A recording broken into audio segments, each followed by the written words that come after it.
Assalamu alaikum, Dr. Zaik. वालेकुम अस्सलाम. आपका Okay. नाम और आपका पेशा. My name is Yashma Asad Gill and I am an actress. आपका नाम क्या है? Yashma Asad Gill. Yashma सरगिल. Yashma Asad Gill. जी हाँ. Okay. I know the time is limited, but I really want to address your contribution in my journey.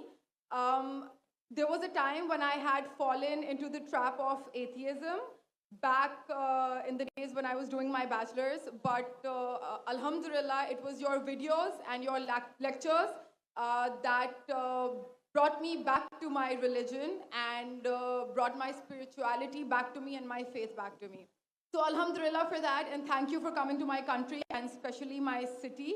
You've been a and you are my, I'm literally shaking right now, I'm so sorry. Okay, so the question is,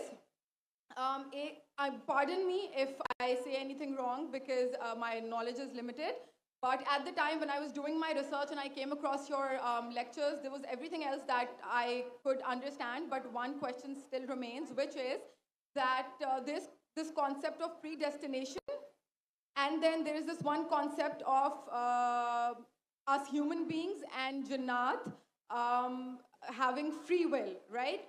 So, agar sab kuch